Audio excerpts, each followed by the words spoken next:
بسم اللہ الرحمن الرحیم۔ شیطان اس کائنات میں ہر طرح کے شر کا منبع و مصدر ہے، تاہم علماء کرام کے مطابق شیطان کا شر 6 اقسام پر مشتمل ہے۔ شیطان بنی آدم کے پیچھے لگا رہتا ہے اور کوشش کرتا رہتا ہے تاکہ کسی نہ کسی طرح بنی آدم کو کسی ایک یا ایک سے زیادہ شر کی اقسام میں مبتلا کر کے اس کی دنیا اور آخرت خراب کر دے۔ شیطان کا پہلا شر ہے کفر اور شرک اور اللہ اور اس کے رسول کی دشمنی میں بنی آدم کو ملوث کرنا۔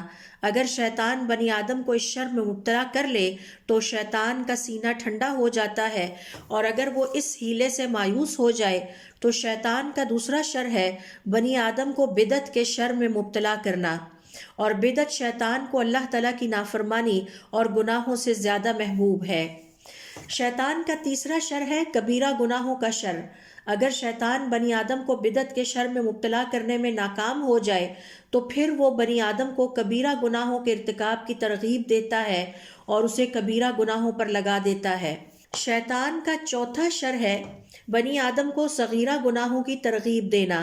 بنی آدم صغیرہ گناہ کرتا رہتا ہے یہاں تک کہ بار بار کرنے سے یہ صغیرہ گناہ کبیرہ گناہوں کا وبال بن جاتے ہیں۔ شیطان کا پانچواں شر ہے ایسی مباح اور جائز چیزوں میں بنی آدم کو اتنا مشغول کر دینا کہ جن کے کرنے پر اسے کوئی ثواب نہیں، نہ ہی دنیا کا کوئی فائدہ ملے نہ آخرت میں اسے کوئی ثواب ہو، مثلاً زیادہ کھانا، زیادہ سونا وغیرہ۔ شیطان کا چھٹا شر ہے کہ وہ بنی آدم کو کم فضیلت والے کاموں میں مشغول کر دے اور اسے عظیم اجر و ثواب والے عمل سے محروم کر دے تاکہ بنی آدم کا وقت ضائع ہوتا رہے۔